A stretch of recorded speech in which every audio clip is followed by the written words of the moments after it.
अस्सलाम वालेकुम। हमारी आज की जो प्रेजेंटेशन है उसका उन्वान है iconographical analysis of Pakistani and European art. इस प्रेजेंटेशन को हमारे जो ग्रुप पैनल है वो उसके ऊपर मुख्तलिफ किस्म के अपने मतलब इंसाइट्स और अपने मतलब व्यूज़ की कोशिश करेंगे। हमारे ग्रुप पैनल में है मिस आयशा, जिनका ताल्लुक गवर्नमेंट कॉलेज यूनिवर्सिटी में हिस्ट्री ऑफ आर्ट से है, और साथ हमारे जो हैं जिन्होंने शमूलियत इख्तियार की है वो मिस यमुना, जो कि इमर्सन कॉलेज से हैं। तो आइकोनोग्राफिकल एनालिसिस ऑफ पाकिस्तानी आर्ट में सबसे पहले पाकिस्तानी आर्ट पेश की जाएगी, उस पे गुफ्तगू करते हुए हम यूरोपियन आर्ट की तरफ जाएंगे, और इस प्रेजेंटेशन के सबसे आखिर में हम मतलब पाकिस्तानी और यूरोपियन आर्ट में मतलब उनका कंपैरेटिव एनालिसिस करेंगे। तो आइए सबसे पहले हम बढ़ते हैं पाकिस्तानी आर्ट की तरफ। पाकिस्तानी आर्ट की तरफ जाने से पहले हमें ये मालूम होना चाहिए कि आइकोनोग्राफी क्या है।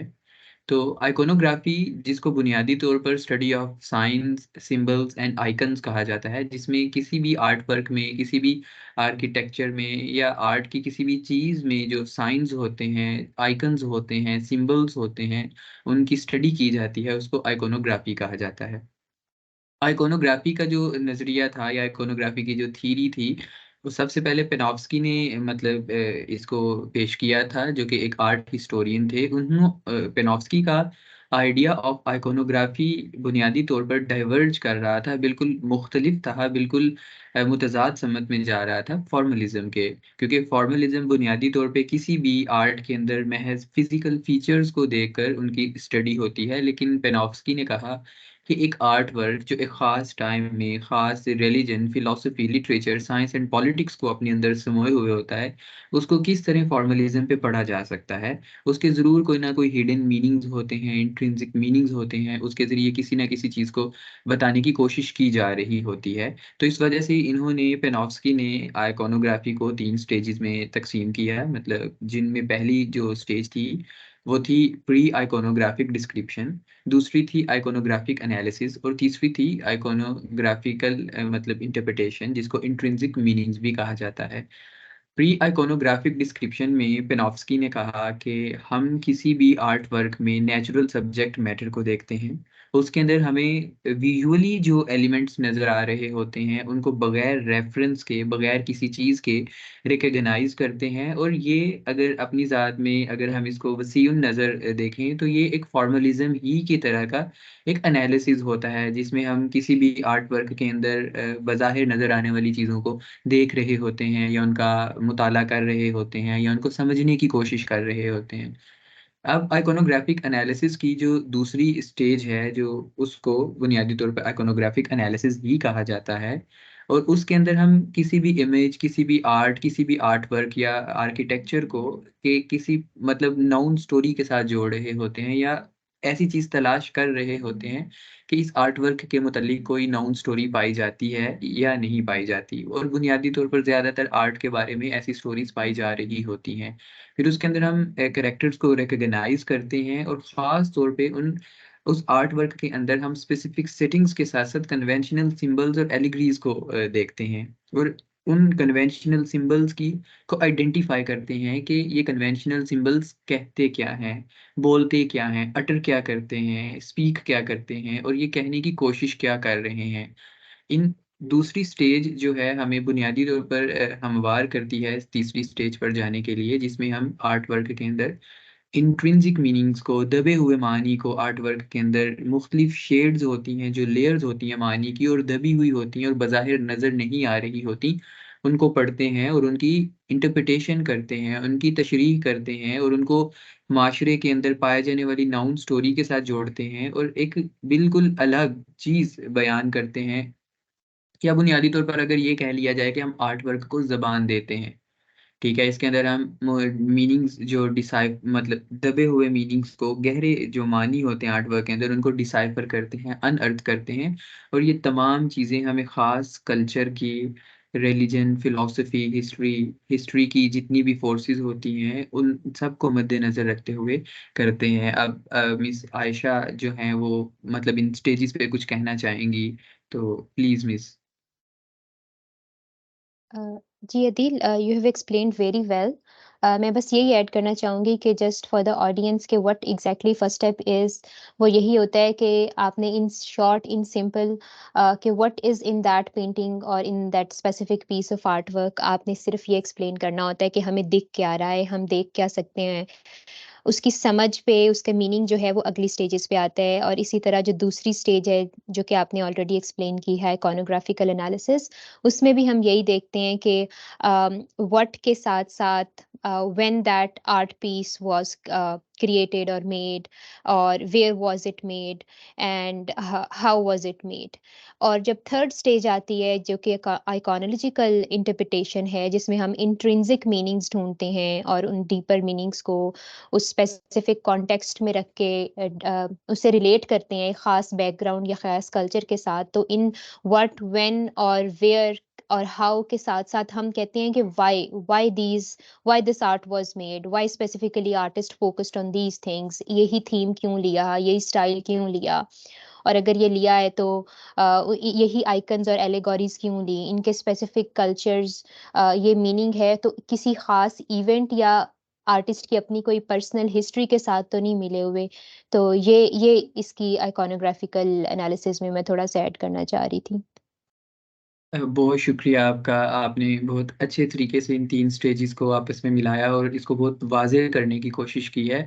अब मैं चाहूँगा कि मिस यमुना अगर इस पे कुछ कहना चाहें, मतलब उनका जो बसारत है या वो इन तीनों स्टेजेस को किस तरीके से देखती हैं, ताकि फिर इस गुफ्तगू को समेटते हुए हम आगे की तरफ बढ़ें और पाकिस्तानी और यूरोपियन आर्ट का एनालिसिस करें। जी, मिस यमुना।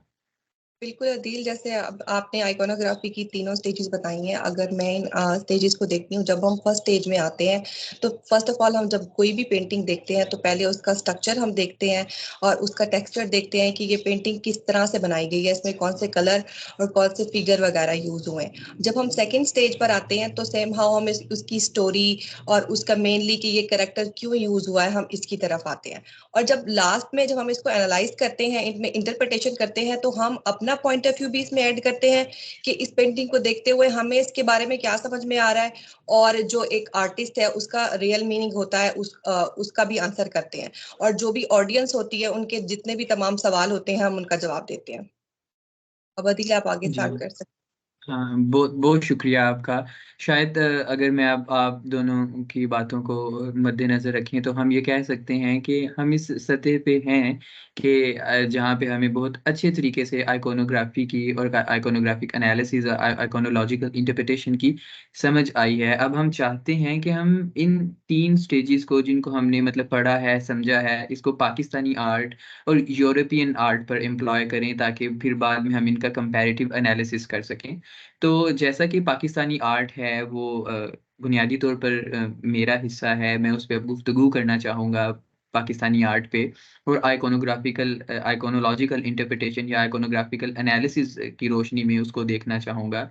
तो पाकिस्तानी पीस ऑफ आर्ट में मैंने जो चीज़ उठाई है, मैंने सादी कैन के म्यूरल्स को लिया है, ख़ास तौर पे उनका म्यूरल जो लाहौर म्यूज़ियम में है और स्टेट बैंक ऑफ पाकिस्तान में लगा हुआ है। सादिक कैन ने ये जो अपना म्यूरल था 1973 और 1980 में मतलब बनाया था बिलतरतीब, इनको बिलतरतीब मतलब 1973 में लाहौर म्यूजियम का म्यूरल और 1980 में स्टेट बैंक ऑफ पाकिस्तान का जो उन्होंने म्यूरल बनाया था। तो उन पे रोशनी डालने की कोशिश करेंगे। ये जैसा कि आप देख सकते हैं कि आपके दाईं तरफ जो हमें आज जिसमें लिखा हुआ नज़र आ रहा है, ये लाहौर म्यूजियम में म्यूरल पेंट किया गया था, और जो दूसरा था हमारे बाईं तरफ उल्टे हाथ की तरफ है, वो स्टेट बैंक ऑफ पाकिस्तान में म्यूरल पेंट किया गया था, जिसमें हमें इस्लामिक सिविलाइजेशन की या इस्लामिक हिस्ट्री की बड़ी-बड़ी कल्चर्ड फिगर्स देख सकते हैं। अगर हम लाहौर म्यूज़ियम के म्यूरल पे बात करें तो इसमें बुनियादी तौर पर इंसानियत के इर्तिका को दिखाया गया है, उसको पेंट किया गया है, उसको बयान करने की कोशिश की गई है। अभी हम इसको आइकोनोग्राफी की 3 स्टेजेस में पढ़ेंगे, और अगर हम अपने Lahore state bank of Pakistan के म्यूरल को देखें तो उसमें उन्होंने मुस्लिम फिगर्स को दिखाया है, जिन जो कि अब हमारा अगला स्टेप है कि आइकोनोग्राफी की पहली, दूसरी, तीसरी स्टेज में हम इनको किस तरह से देख सकते हैं। तो आइए हम उस चीज़ की तरफ बढ़ते हैं। सबसे पहले प्री आइकोनोग्राफिक डिस्क्रिप्शन जो है, इन दोनों जो पीछे हमने तस्वीर दिखाई हैं उनमें अगर देखने की कोशिश करें यहाँ पे प्री आइकोनोग्राफिक डिस्क्रिप्शंस को, तो हमें इनके अंदर रिलीजियस ह्यूमन फिगर्स मतलब अपने स्टेट बैंक ऑफ पाकिस्तान वाले म्यूरल में नज़र आ रही हैं। रिलीजियस ह्यूमन फिगर्स के अलावा हमें इनके बिल्कुल पीछे की तरफ मतलब आर्किटेक्चरल रेमनेंट्स या आर्किटेक्चरल रेलिक्स नज़र आ रहे हैं, और वो सारे मसाजिद के हैं। जैसा कि गुंबद देखे जा सकते हैं, उनके ऊपर कलश देखे जा सकते हैं, उनके मीनार देखे जा सकते हैं, और मीनार की भी मुख्तलिफ किस्म की जो है यहाँ पे बारीकी से देखा जाए तो टाइप्स नज़र आ रही हैं, अक़साम नज़र आ रही हैं। गुंबद हैं तो कुछ मतलब बिल्कुल प्याजी शक्ल के हैं, और कुछ दो गुंबद हैं, मतलब एक बिल्कुल दायरे के ऊपर उसके ऊपर गुंबद रखा गया है, जो कि सेंट्रल एशियन ट्रेडिशन से मतलब जोड़ता हुआ हमें नज़र आता है। और अगर इसके अलावा गुंबद को देखा जाए तो बिल्कुल ये मतलब अपने आर्किटेक्चरल हिस्टोरियंस की, साउथ एशियन आर्किटेक्चरल हिस्टोरियंस की इस्तिलाह में, जो कि हमारे मिडीवल टाइम्स में भी इस्तिलाह इस्तेमाल होती थी, बिल्कुल पतासे की तरह बैठे हुए गुंबद नज़र आ रहे हैं, और उनके साथ साथ हमें मीनार जो हैं वो देखे जा सकते हैं। अब रिलीजियस फिगर्स के अलावा यहाँ पे हमें दायरवी अशकाल भी हम देख सकते हैं, और उसके साथ साथ दायरवी अशकाल के अलावा हम यहाँ पे मुसल्लस को मतलब ट्रायंगल्स को भी देख सकते हैं, और किसी न किसी हद तक पैरेललोग्राम्स को भी देखा जा सकता है। और अगर हम इनकी टेक्सचर की बात करें तो ये टेक्सचर जो है बिल्कुल मतलब एक वाटर कलर या मतलब ऑयल कलर जो है वो उनसे बनाया गया है, और बहुत मध्यम किस्म की चीज़ें रखी गई हैं। रिलीजियस फिगर्स का अगर हम एनालिसिस करें तो उसमें उन सब ने चोगे पहने हुए हैं। चोगे पहनना जो है एक इस्लामिक कल्चर में अलामत है पढ़े लिखे होने की। कहा जाता है इनके बारे में, और उन्होंने दाढ़ियाँ रखी हैं, और ये मकतब से जुड़े हुए रिवायत के बारे में भी हमें जोड़ती है। अब अगर हम अपनी दूसरी स्टेट बैंक ऑफ पाकिस्तान वाली म्यूरल को देखें तो उसमें हमें मतलब अगर हम शशकाल की बात करें तो उसमें हमें सर्कल्स नज़र आ रहे हैं, कुछ पैरेललोग्राम्स हैं, कुछ ट्रायंगल्स हैं, और कुछ मतलब अशकाल तो हैं मगर उनमें से रेज़ बाहर की तरफ निकल रही हैं। अगर हम इनके कलर की बात करें, कलर स्कीम की, तो हमें बुनियादी तौर पे यहाँ पे सूरज की तरह का उनाबी, गहरा उनाबी या दहकता हुआ रंग नज़र आ रहा है डूबे हुए सूरज का, और उसके साथ एक स्काई कलर या आसमानी रंग नज़र आ रहा है जो इंसान को उफ़क़ के साथ जोड़ता है, और बीच में हमें घड़ी बनी हुई नज़र आ रही है जो कि वक़्त की गर्दिश या तक़वीम की अलामत है, और इवोल्यूशन की अलामत है, कि तारीख़ के आगे बढ़ने की अलामत है। इसके बाद अगर हम इनका टेक्सचर और स्कीम ऑफ कलर्स जो है हमने प्री आइकोनोग्राफिक डिस्क्रिप्शन में बात की है। अब मैं चाहूँगा कि मिस आयशा इस मौजू पे कुछ बात करें कि मतलब उनको प्री आइकोनोग्राफिक डिस्क्रिप्शन में क्या नज़र आता है, या वो इस मौजू पे क्या कहती हैं? कोई ऐसी चीज़ जो मतलब मैं बयान ना कर सका हूँ, वो उसको बयान करना चाहें? जी, मिस आयशा। जी अदील, अगर आप हम उन्हीं पेंटिंग्स को दोबारा दिखा सकें, और मेरे ख़्याल से वैसे तो आपने सारा कुछ एक्सप्लेन कर ही दिया है, और यही सब चीज़ें प्री आइकोनोग्राफिकल एनालिसिस में इंक्लूड होती हैं कि हम मतलब what exactly can be see in these murals और the particular piece of art work. तो इन आर्ट वर्क्स में हम यही एग्ज़ैक्टली आर्किटेक्चरल बिल्डिंग्स देख सकते हैं। स्पेसिफ़िकली अगर हम सादिक़ैन का रिलेट करना चाहें, या फिर उस उन आर्टिस्ट को हम कोई जानते हैं तो वी कैन रिलेट के उन्होंने स्पेसिफिकली जो ह्यूमन फिगर्स दिखाई गई हैं, उनके बियर्ड, उनके जो ड्रेसेस हैं, या जो उनका पूरा अटायर है, वो एक ख़ास कम्युनिटी या एक ख़ास कल्चर की तरफ डिपिक्ट करता हुआ नज़र आ रहा है, जिसकी तरफ हमें अभी जाने की ज़रूरत नहीं है, लेकिन हमारी अंडरस्टैंडिंग के लिए कि हम इसमें देख क्या सकते हैं, तो हम इसको किस तरह एप्रिशिएट कर सकते हैं, वो ज़रूरी है। और इसमें जो कलर्स हैं वो ख़ास तौर पे उन्होंने बहुत ज़्यादा लाइट कलर्स रखे हुए हैं, और जो कि बहुत रियलिस्टिक नहीं है, लेकिन since he was a modernist Sadequain, तो वो उन्होंने मॉडर्न टेक्नीक्स के ज़रिए वो शो किया हुआ है कि वो क्या दिखाना चाह रहे हैं। तो बाकी मेरे ख़्याल से आपने काफ़ी कुछ कवर कर ही लिया है, और स्पेसिफिकली अगर आप अगली स्टेज वो एक्सप्लेन करेंगे, तो बस मैं इनके टाइटल्स देखना चाह रही थी, कि मेरे ख्याल से जो हमें ये ह्यूमन फिगर्स और स्टेट बैंक वाला जो म्यूरल नज़र आ रहा है, इसका टाइटल शायद क्वेस्ट फॉर नॉलेज है, और जी, दूसरा बिल्कुल, जो बिल्कुल ऐसा ही है। बिल्कुल, एग्जैक्टली और जो दूसरा हमारे पास म्यूरल है वो है ट्रायर्स ऑफ टाइम, जो कि उन्होंने स्टेट बैंक ऑफ पाकिस्तान के लिए बनाया था। और उसमें फिर उनको रिलेट करने के लिए कि वो हम चलें आगे, अदील मेरे ख्याल से एक्सप्लेन करेंगे कि आइकॉनोग्राफिकल एनालिसिस में हम किस तरह इन एलिगोरीज को डिसाइफर कर सकते हैं आगे। जी बिल्कुल, बहुत बहुत शुक्रिया, आपने बहुत अच्छे तरीके से इनके मतलब आपस में ऑर्केस्ट्रेट किया। बिल्कुल, जो स्टेट बैंक ऑफ पाकिस्तान के लिए हमारा ये इसलिए ह्यूमन फिगर्स वाला है, द क्वेस्ट फॉर नॉलेज है उसका नाम है, और जो लाहौर म्यूजियम के अंदर उन्होंने पेंट किया था वो द डॉन ऑफ सिविलाइजेशन के नाम से उन्होंने इसको मतलब जो है बनाने की या तख्लीक करने की कोशिश की थी। अब हम अपनी मतलब आइकोनोग्राफिक एनालिसिस की दूसरी स्टेज की तरफ जाते हैं, जो कि किस चीज़ पे है, आइकॉन माजरत मतलब आइकोनोग्राफिकल एनालिसिस की दूसरी स्टेज जो है मतलब वो ये है कि इसमें हम इसको अपनी एक माशरे में पाए जाने वाली स्टोरी के साथ रिलेट करते हैं। अगर मिस हम दे मतलब इसको बहुत गौर से देखें, मैं मिस यमुना और मिस आयशा को मुखातिब करना चाहूँगा। अगर हम अपनी मतलब स्टेट बैंक लाहौर म्यूजियम वाले म्यूरल को बहुत गौर से देखें तो यहाँ पे इंसान जो है वो एक या तहजीब है एक नुक्ते से निकल रही है और वो फैलती चली जा रही है। अगर उस डाइवर्जेंस को समेटा जाए तो वो दोबारा से एक नुक्ते में मतलब सिमट जाती है। तो Adeel sorry for Punjabi interruption, आप जबान। वो दोबारा उसी म्यूरल को ही दिखा दें ताकि हम डिस्कशन जी करने में और जी हमें रिलेट करने में आसानी रहे। जी थैंक यू। जी जी बिल्कुल बिल्कुल। अगर हम इस चीज़ की तरफ मतलब देखना चाहें तो हमें नज़र आता है कि ये मतलब एक नुक्ते में से बात निकली है और वक्त की तकवीम को मद्देनजर रखते हुए ये इसका फैलाव हो रहा है। और अगर इस फैलाव यानी कि डिवर्जेंस को समेटा जाए तो दोबारा ये बात एक नुक्ते में सिमट जाती है। तो इससे मुराद ये कि बहुत से मतलब हमारे मौरखीन का वो चाहे लैंग्वेजेस के हों या मतलब सऊदी एशियन कल्चर के हों तो वो उन सब का इस बात पे साध है मानना है कि यहाँ पे वहदतुल वजूद की जो रिवायत है वो बहुत मजबूत रही है। वहदतुल वजूद के नज़रिए की कि मतलब चीज़ जो है मतलब एक नुक्ते में से निकली है। और ये हमारे मतलब उलमा की या उस वक्त के जो हमारे शायर हैं उनकी शायरी में भी देखी जा सकती है। मतलब मिडिवल टाइम्स के या उससे बहुत पहले की जितनी भी चीज़ें हैं, चाहे वो महाभारत हो भगवत गीता हो या इन सब चीज़ों पे, और उसके बाद मिडिवल टाइम्स में अगर हम भक्ति तहरीक को देख लें या उससे आगे चलते हुए हम मतलब देखें, और ये पंजाब बाबा गुरु नानक देव जी की अगर मतलब जो है उन्होंने ये चीज़ें की हैं उनको देख लिया जाए तो हमें वहदतुल वजूद हर जगह पे सिमटा हुआ नजर आता है। और ये रिवायत बुल्ले शाह वारिस शाह से होती हुई आज के दौर तक मौजूद है किसी ना किसी तरीके से। तो ये एक माशरे में इनके बारे में मतलब जो है स्टोरी पाई जाती है और हम इसमें इस डॉन ऑफ सिविलाइजेशन में देख सकते हैं। और अगर हम अपनी मतलब इसकी बात करें स्टेट बैंक ऑफ पाकिस्तान के म्यूरल की तो इसमें देख सकते हैं कि एक माशरे में कहा जाता था और अब भी है कि मुसलमान एक तहजीब के अलंबरदार रहे हैं और हर तरह की साइंस और इसकी जो प्रोलिफरेशन हुई है ये मुस्लिम तहजीब से हुई है। और इन्होंने ये जो चीज़ थी यूनान से ली थी और ख़ास तौर पर अब्बासी जो अहद है उसके साथ इसको जोड़ा जाता है। ये कहाँ और मदरसे और मकतब की तालीम के बारे में अब तक मतलब जो लोग हैं अमूमन गोरे के खिलाफ बात करते हुए या कलोनियलिज्म या यूरोपियन इस चीज़ के खिलाफ बात करते हुए नजर आते हैं।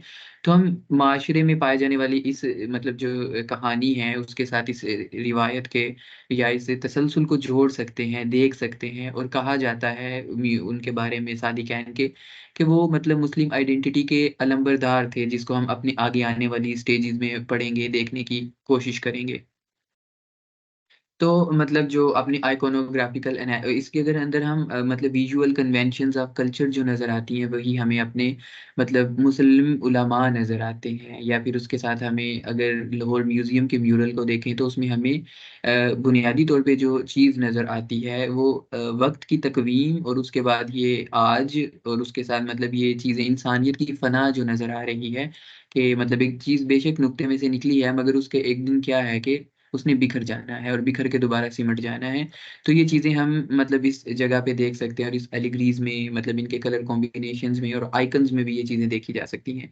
अगर हम इसकी सर्टेन स्पेसिफिक सेटिंग्स की बात करें तो ये जो दोनों म्यूरल्स हैं ये वजूद में आए थे आज़ादी के बाद, जो कि आज़ादी के बाद पाकिस्तान के आज़ाद हो जाने के बाद वो इस चीज़ की अलामत है कि मुसलमान जो थे अपने एक डिस्टिंक्ट कल्चर या इस्लामिक आइडेंटिटी के मतलब जो जमजमा अंग्रेजियाँ शुरू हो गई थी और वो इस चीज़ में सिमटी हुई नज़र आती हैं। और उससे पहले अगर हम इसको 1973 से 1980 के अहद में देखें तो 1973 और 1980 का अहद बहुत अहम हमारे लिए हो जाता है, क्योंकि उसमें भुट्टो जो थे, जुल्फ़िकार अली भुट्टो और ज़ियाउल हक इनके दरमियान मतलब वो चीज़ हमें रसाकशी नज़र आती है, और भुट्टो जी का सूरज गुरूब हो रहा है और उसके बाद हमारा बांग्लादेश जो है वो अपनी आज़ादी हासिल कर रहा है। और इस सूरत में अगर हम देखें तो हम इंटरनेशनली यानी कि बैनुल अक़वामी सतह पे एक मुस्लिम कल्चर की बुनियाद डालने की कोशिश कर रहे हैं। और भुट्टो के दौर में वो कॉन्फ्रेंस लाहौर म्यूज़ियम में हुई भी थी कि जिसमें तमाम मुस्लिम उम्मा के लीडर जो थे वो मिले थे, और उन्होंने मिलने के बाद कहा था कि जैसे मतलब यूरोपियन यूनियन आज हम देख सकते हैं वजूद में, इस तरह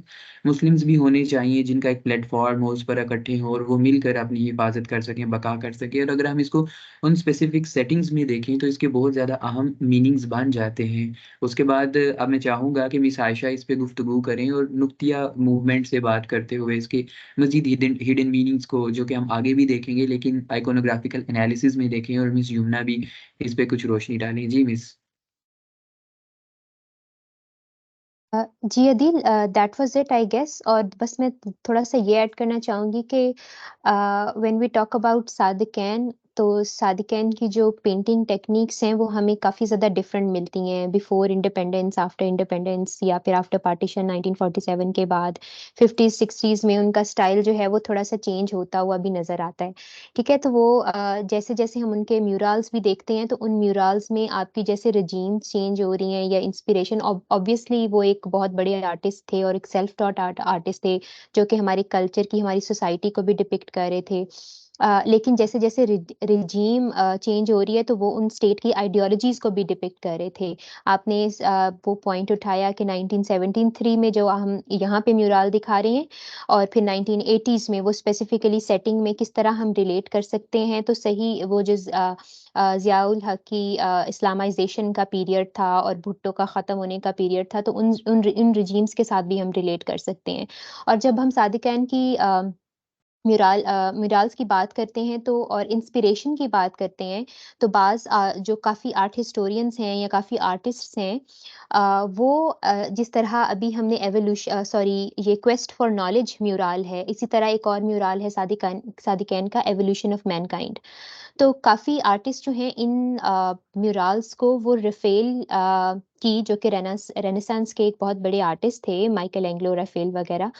तो इनकी जो टेक्निक्स हैं या फिर रफ़ेल की जो एक पेंटिंग है स्कूल ऑफ एथेंस, जिसमें उन्होंने एरिस्टोटल और प्लेटो को दिखाया हुआ है, इस तरह के बहुत बड़े इंटेलेक्चुअल्स को दिखाया हुआ है। तो ये जो हम क्वेस्ट फॉर नॉलेज और एवोल्यूशन ऑफ मैनकाइंड है, इसमें बाज़ आर्टिस्ट ये कहते हैं कि सादिक़ैन ने मुस्लिम इंटेलेक्चुअल्स या फिर किस तरह हम एवोल्यूशन ऑफ मैनकाइंड या किस तरह इंसान तरक्की कर रहा है या प्रोग्रेस कर रहा है, जो कि आपने शुरू में भी बताया, उन चीज़ों को भी थोड़ा-सा इमिटेट किया है या फिर उन टेक्निक्स की बेसिस पे इनको पेंट किया हुआ है।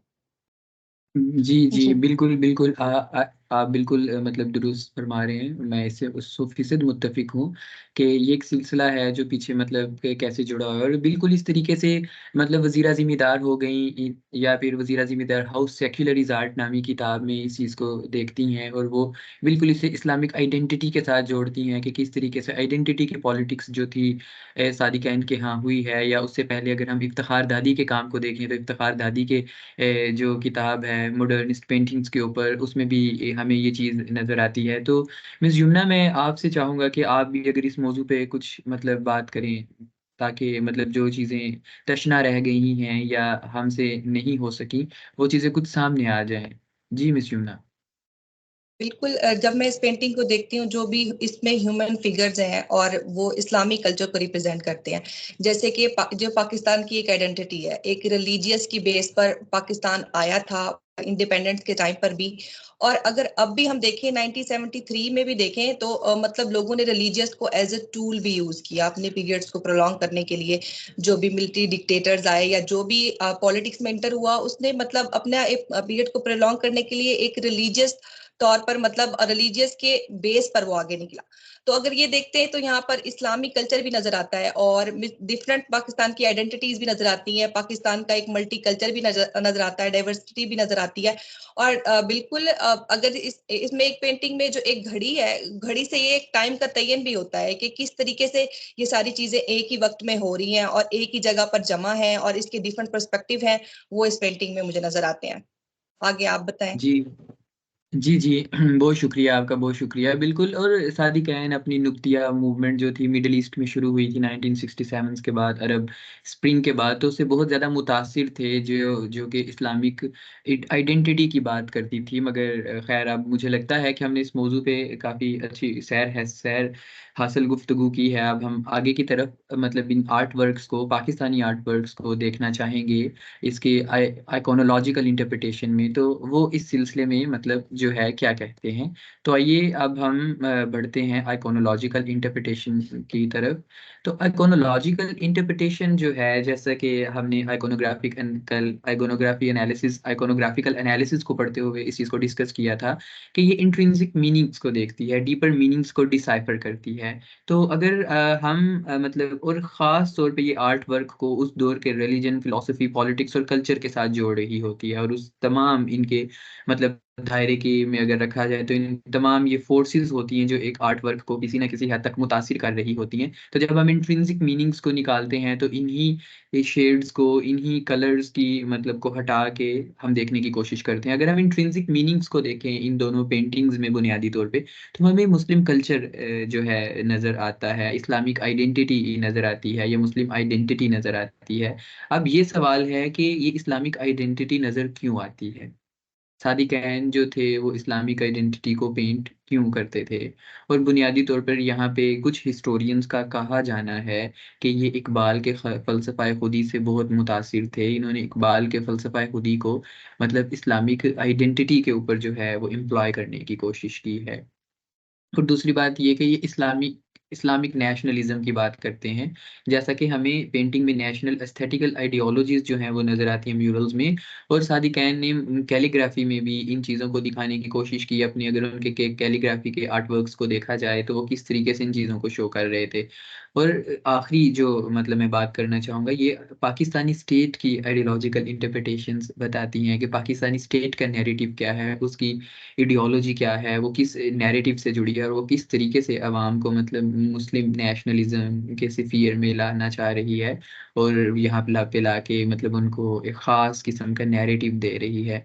अब मैं चाहूँगा कि मतलब जो मिस आयशा या मिस यमुना, आप में से कोई इस मौजू पे बात करें और पाकिस्तानी आर्ट को समेटते हुए हम समेटते हुए यूरोपियन आर्ट के एनालिसिस की तरफ बढ़ें।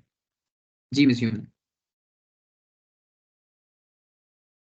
बिल्कुल जब हम इसको एनालाइज करते हैं, लास्ट पर इसको सम अप करते हैं, तो हम इसकी मेनली एक स्टोरी जो है कंप्लीट हमारे सामने तो है, जैसे कि जिसमें वेरियस कलर पेंटिंग के अंदर यूज हुए हैं, टाइम फ्रेम, स्पेसिफिक एरा, हर चीज हमारे सामने है। तो जब हम इसको इंटरप्रेट करते हैं तो इसकी वेरियस मीनिंग है, जैसे कि इसमें इस्लामिक कल्चर भी है, इसमें आर्ट की डिफरेंट स्ट्रक्चर्स भी यूज हुए हैं कि न्यू आर्ट भी इंट्रोड्यूस हुई है इस टाइम पर, और लोगों का एक दूसरे के साथ कनेक्शन भी नजर आता है। जैसे पेंटिंग में उलमा कराम देखते हैं कि सब लोग एक ही किस्म के लिबास में मौजूद हैं और पीछे मस्जिद वगैरह है। तो इससे ये भी इंटरप्रेट कर सकते हैं हम कि ये रिलीजियस तौर पर भी एक दूसरे के साथ जुड़े हुए हैं और इस्लाम मतलब ऑल ओवर वर्ल्ड फैल चुका है। और इसके अलावा जो कलर है, एक ये मल्टी कलर जो उसमें वेरियस कलर यूज हुए हैं, ये डिफरेंट स्टेट को शो करते हैं कि पाकिस्तान में डिफरेंट नॉर्म्स, वैल्यू से ताल्लुक रखने वाले लोग हैं, उनका कल्चर, ट्रेडिशन जो है एक दूसरे से डिफरेंट है, और लेकिन फिर भी वो एक ही प्लेट में एक ही जगह पे जमा है और अपने कल्चर को रिप्रेजेंट कर रहे हैं। जी बहुत बहुत शुक्रिया। अब पाकिस्तानी आर्ट को समेटते हुए हम यूरोपियन आर्ट की तरफ जाना चाहेंगे। तो मैं चाहूँगा कि मिस आयशा आप अपने मतलब मौजू पे आएँ और वो यूरोपियन आर्ट का एनालिसिस करें, आइकोनोग्राफिकल एनालिसिस की स्टेजेस को मद्देनज़र रखते हुए। तो जी miss Ayesha, stage is yours. जी, थैंक यू अदील। अदील आप प्लीज़ वो ग्रेनिका की पेंटिंग दिखा सकते हैं जो स्लाइड्स में आ गए हैं? क्योंकि जी मेरे ख्याल से हमने इन स्टेप्स पे तो काफ़ी बात कर ली है पहले ही। तो let's start from the interpretation. या implementation of these steps on गुर्निका।